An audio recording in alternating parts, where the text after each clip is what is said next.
अपना बिहार। मैं हूं आपके साथ सुकन्या सिंह और सबसे पहले बड़ी खबर आपको गोपालगंज से बताते हैं, जहां कांग्रेसी आपस में भिड़ गए हैं।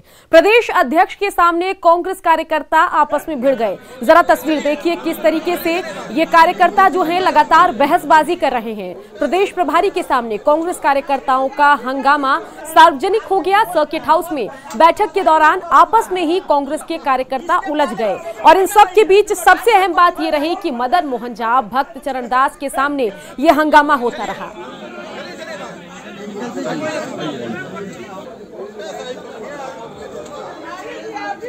चलिए सीधा रुख करते हैं गोपालगंज का, जहां से संवाददाता मुकेश हमारे साथ फोन लाइन से जुड़ गए हैं। मुकेश, क्या कुछ पूरा मामला है और जब आपने मदन मोहन झा और इसके अलावा दूसरे कांग्रेस के बड़े नेता भक्त चरण दास से बात की तो उन्होंने क्या कुछ कहा? सुकन्या, मैं बता दूं कि पूरा मामला गोपालगंज के सर्किट हाउस का है और यहाँ पर संगठन की मजबूती को लेकर कांग्रेस कार्यकर्ता जो है वो बैठक का आयोजन किया गया था, जिसमें जो बिहार प्रदेश के कांग्रेस अध्यक्ष हैं मदन मोहन झा, बिहार के प्रभारी हैं भक्त चरण दास, ये मौजूद थे। और यहाँ पर कार्यकर्ताओं को कृषि बिल को लेकर के वो उनको समझाया जा रहा था कि जो है भाजपा के कार्यकर्ताओं को जो है डिफीट करना है और कृषि कानून को लेकर लोगों को सामने लेके जाना है। लेकिन जैसे ही यहाँ पर मदन मोहन झा और बिहार प्रभारी आपको भक्त चरण दास पहुंचे यहाँ पर, तो कांग्रेसी जो कार्यकर्ता थे वो आपस में हंगामा करने लगे और इनका आरोप था कि बिहार विधानसभा चुनाव हुआ था, उस चुनाव में दूसरे दल के लोगों को टिकट दिया गया था। जो कार्यकर्ता थे, जमीनी स्तर जो कार्यकर्ता थे, उनकी बात नहीं सुनी गई थी और उनको दरकिनार किया गया था। इसी को लेकर हंगामा कर रहे थे। जब मैंने इस हंगामा को लेकर के भक्त चरण दास जो कि बिहार के प्रभारी हैं, उनसे मैंने बात की, उनसे मैंने पूछा कि आखिर जो है कांग्रेसी कार्यकर्ता क्यों नाराज हैं और उनका जो अंदरूनी कला वो सतह पर आ गया है। उन्होंने कहा कि जो टिकट बंटवारा जो है सही तरीके से नहीं हुआ था, टिकट के दौरान जो है गलत लोगों को टिकट दे दिया गया था, जिसको लेकर के कार्यकर्ता नाराज हैं। और उन्होंने स्वीकार किया कि जो कार्यकर्ताओं की नाराजगी है वो अपनी जगह पर है और जो गोपालगंज के जो कार्यकर्ता हैं उनकी नाराजगी को दूर करने के लिए वो संगठन प्रभारी से बात करेंगे और जो कांग्रेस जो आला कमान है उनके पास रखेंगे। तो जाहिर तौर पर कांग्रेस जो है पूरी तरह से अपने कार्यकर्ताओं के सामने नतमस्तक है और वो अपनी गलतियों को जो है वहां पर मानने को तैयार मान लिए हैं कि अब जो है टिकट बंटवारे को लेकर यहाँ पर संगठन में जो है सही तरीके से काम नहीं हुआ था। सुकन्या, चलिए नजर बना के रखिए। तमाम जानकारी के लिए मुकेश आपका शुक्रिया।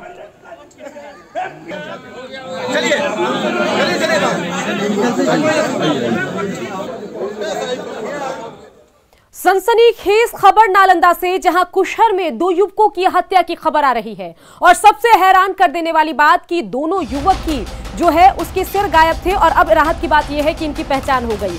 दोनों मृतक सगे भाई थे, बिंद के रसलपुर गांव के रहने वाले थे और मामूली विवाद में दोनों की हत्या कर दी गई। तो नालंदा से इस वक्त की बड़ी खबर आपको बता रहे हैं। 2 युवकों की हत्या का पूरा मामला है। अब दोनों युवक की पहचान हो गई है। दोनों सगे भाई बताए जा रहे हैं, गांव के ही रहने वाले थे। ये दोनों बिंद के रसलपुर गांव के रहने वाले थे।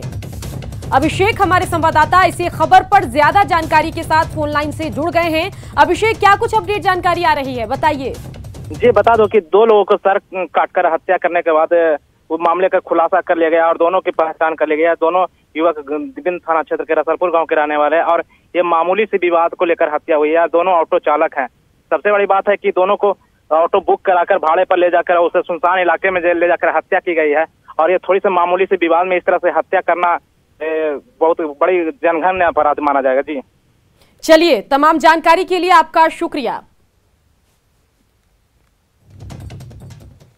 बाढ़ से बड़ी खबर, बाढ़ में एसआई को गोली मारने का मामला सामने आया और इस पूरे मामले में एक आरोपी को पुलिस ने गिरफ्तार किया। पुलिस सूत्रों से मिली गिरफ्तारी की जानकारी। तो इस वक्त की बड़ी खबर आपको बता रहे हैं। एसआई को गोली मारने का पूरा मामला है और इस मामले में एक आरोपी को पुलिस ने गिरफ्तार किया है। बता दें कि दरअसल कल रात की ये पूरी घटना है, जब 4 शराबी आपस में लड़ाई झगड़ा कर रहे थे और जब एसआई ने उनको समझाने की कोशिश की तो ऑन ड्यूटी एसआई को इन लोगों ने गोली मार दी। अनिरुद्ध हमारे संवाददाता इसी खबर पर ज्यादा जानकारी के साथ फोन लाइन से जुड़ गए हैं। अनिरुद्ध, क्या कुछ अपडेट है, बताइए। एसआई विपिन कुमार सिंह गोली मारने के मामले में एक आरोपी की गिरफ्तारी की सूचना जो मिल रही है और सबसे पहले अपने चैनल पर खबर आ रही है, लेकिन रेल एसपी से मेरी बात हुई, वो कुछ भी बताने से इनकार कर रहे हैं। रेल एसपी सिर्फ यही बता रहे हैं कि रेल डीएसपी जो है वो बाढ़ पहुंच के पूरे मामले का खुलासा करेंगे और लगातार छापेमारी जारी है और इसमें बाढ़ थाने का भी सहयोग लिया जा रहा है कार्रवाई करने के लिए। सुकन्या, चलिए, तमाम जानकारी के लिए अनिरुद्ध आपका शुक्रिया। बाढ़ में ऑन ड्यूटी दारोगा को गोली मारने की घटना से पुलिस एसोसिएशन नाराज है। एसोसिएशन के अध्यक्ष ने कहा है कि बिहार में पुलिसिंग सुधारने की जरूरत है, साथ ही अपराधियों को उन्हीं की भाषा में जवाब देने की दरकार है। बाढ़ थाने में विपिन कुमार सिंह दरोगा को रात्रि में ड्यूटी के दौरान जो अपराधी गोली मारा है वो अपराधी शिनाख्त है, पिंटू यादव जी है। तत्काल उसे गिरफ्तार किया जाए और उसको उसी भाषा में जवाब दिया जाए। इस समय की मांग है कि अपराधियों की जिस भाषा में हमारे सामने पेश आते उस भाषा में जवाब दिया जाए। इस समय की मांग है और मांग के साथ पुलिस अपना कार्य करे। बाढ़ में ऑन ड्यूटी दारोगा पर जानलेवा हमला शर्मनाक है और पुलिस विभाग जल्द ही अपराधियों को दबोचकर उन्हें उनके किए की सजा दिलवाएगा। दुख का जो घटना है अब हो रही है उसकी जांच तो पूरी हो ही रही है। हमारे तो सारे अधिकारी उसमें लगे हुए हैं और हमारी कोशिश है कि इस तरह की घटना ना घटे। जो भी हुआ है वो शर्मनाक हुआ है। चलिए, पीएम मोदी ने मन की बात में मुंगेर के जयराम विप्लव की चर्चा की। उन्होंने कहा कि नमो ऐप पर उन्होंने तारापुर के शहीदों की चर्चा की। उन्होंने स्वतंत्रता आंदोलन में अपनी अहम भूमिका निभाई थी, जिसकी ज्यादा चर्चा नहीं हो पाई थी। हम आजादी के आंदोलन और बिहार की बात कर रहे हैं तो मैं नमो ऐप पर ही की गई एक और टिप्पणी की भी चर्चा करना चाहूंगा। मुंगेर के रहने वाले जयराम विप्लव जी ने मुझे तारापुर शहीद दिवस के बारे में लिखा है। 15 फरवरी 1932 को देशभक्तों की एक टोली के कई वीर नौजवानों की अंग्रेजों ने बड़ी ही निर्ममता से हत्या कर दी थी। उनका एकमात्र अपराध यह था कि वे वंदे मातरम और भारत मां की जय के नारे लगा रहे थे। मैं उन शहीदों को नमन करता हूं और उनके साहस का श्रद्धापूर्वक स्मरण करता हूं। मैं जयराम विप्लव जी को धन्यवाद देना चाहता हूं। वे एक ऐसी घटना को देश के सामने लेकर आए जिस पर उतनी चर्चा नहीं हो पाई जितनी होनी चाहिए थी। मुंगेर में हर साल 15 फरवरी को तारापुर दिवस मनाया जाता है। इस दिन उन शहीदों को श्रद्धांजलि दी जाती है जो 15 फरवरी 1932 को तारापुर गोलीकांड में शहीद हो गए थे। उस वक्त हिंदुस्तान अंग्रेजों का गुलाम हुआ करता था। 15 फरवरी 1932 की दोपहर क्रांतिकारियों ने जुलूस निकाला। तारापुर थाना भवन के पास हजारों की भीड़ जमा हो गई। क्रांतिकारी हाथों में तिरंगा झंडा लेकर वंदे मातरम और भारत माता की जय का नारा लगाते हुए आगे बढ़ रहे थे। क्रांतिकारियों की निहत्ती भीड़ पर कलेक्टर ईओ ली और एसपीडब्ल्यू इस मैग्रेथ ने अंधाधुंध गोलियां चलवा दी, लेकिन क्रांतिकारी पीछे नहीं हटे और सीने पर गोलियां खाई। अंग्रेजी सरकार की बर्बर कार्रवाई में 34 क्रांतिकारी शहीद हो गए, लेकिन धावक दल के मदन गोपाल सिंह, त्रिपुरारी सिंह, महावीर सिंह, कार्तिक मंडल, परमानंद झा ने तिरंगा फहरा दिया।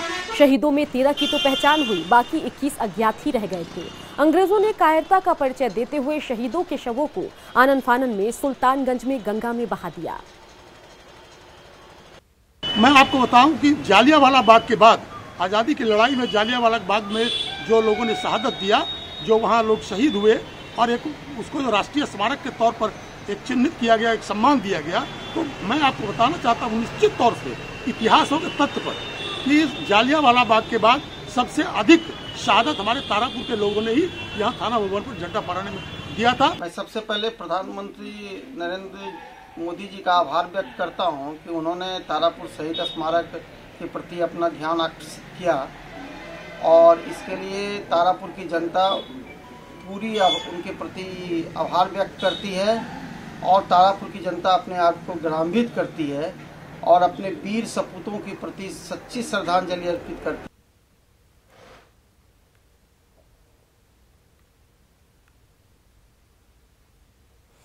तो मुंगेर के जयराम विप्लव हैं। इसी का जिक्र आज प्रधानमंत्री ने अपने मन की बात कार्यक्रम में किया था और तारापुर में शहीद दिवस की क्या कुछ कहानी है वो प्रधानमंत्री ने भी बताया और हमने भी आपको अभी बताया कि आखिर पूरा मामला क्या कुछ था। पीएम ने सिवान की बेटी प्रियंका की भी चर्चा की। उन्होंने कहा कि नमो ऐप पर प्रियंका ने अपनी बातों को शेयर किया, जिसमें उन्होंने पीएम के 15 घरेलू पर्यटक स्थल पर जाने के सुझाव की बात की। प्रियंका ने लिखा कि 1 जनवरी को वो राजेंद्र प्रसाद की पैतृक आवास पर गई, जहां उन्होंने कई ऐतिहासिक चीजें देखी। ये संदेश है बहन प्रियंका पांडे जी का। 23 साल की बेटी प्रियंका जी हिंदी साहित्य की विद्यार्थिनी है और बिहार के सिवान में रहती है। प्रियंका जी ने नमो ऐप पर लिखा है कि वो देश के 15 घरेलू पर्यटन स्थलों पर जाने के मेरे सुझाव से बहुत प्रेरित हुई थी, इसलिए 1 जनवरी को वो एक जगह के लिए निकली जो बहुत खास थी। वे जगह थी उनके घर से 15 किलोमीटर दूर देश के पहले राष्ट्रपति डॉक्टर राजेंद्र प्रसाद जी का पैतृक निवास। प्रियंका जी ने बड़ी सुंदर बात लिखी है कि अपने देश की महान विभूतियों को जानने की दिशा में उनका ये पहला कदम था। प्रियंका जी को वहां डॉक्टर राजेंद्र प्रसाद जी द्वारा लिखी गई पुस्तकें मिली, अनेक ऐतिहासिक तस्वीरें मिली। वाकई प्रियंका जी, आपका यह अनुभव दूसरों को भी प्रेरित करेगा। प्रधानमंत्री नरेंद्र मोदी ने आज अपने मन की बात कार्यक्रम में बिहार के सिवान और मुंगेर के तारापुर का जिक्र किया। देश के पहले राष्ट्रपति डॉक्टर राजेंद्र प्रसाद को लेकर सिवान और क्रांतिकारियों को लेकर तारापुर का जिक्र किया। डिप्टी सीएम रेणु देवी ने इसे गर्व की बात बताया। डिप्टी सीएम रेणु देवी ने बीजेपी कार्यालय में पीएम के मन की बात कार्यक्रम को सुना। एक तो चर्चा की सिवान में जो हमारे माननीय राजेंद्र बाबू के घर की और वहाँ की जो जगह है उनके बारे में भी चर्चा की, और तारापुर में हमारे जो लोग जो शहीद हुए और अपने इस स्वतंत्रता संग्राम के लिए जो लड़ाई लड़ी, इस तरह की बहुत सारे ऐसी जगहें हैं, उनको उन्होंने अनुभव कराया। कड़ाके की ठंड में कल से होने वाले इंटर परीक्षा को लेकर परीक्षार्थी पहले बोर्ड के फैसले से डरे हुए थे, लेकिन बोर्ड ने जब अपना फैसला बदल लिया है तो उन्हें राहत का एहसास हो रहा है। परीक्षार्थियों का कहना है कि बोर्ड ने जो नियम बदला है उससे उन्हें काफी राहत मिलेगी, क्योंकि चप्पल पहनकर परीक्षा देना काफी मुश्किल था। बता दें कि बीएसईबी बोर्ड ने बिहार में टॉपर घोटाले के बाद नकल रोकने के लिए ये फैसला लिया था कि परीक्षार्थी परीक्षा केंद्र पर चप्पल पहनकर आए, लेकिन ठंड के कारण बोर्ड को अपने नियमों में बदलाव करना पड़ा।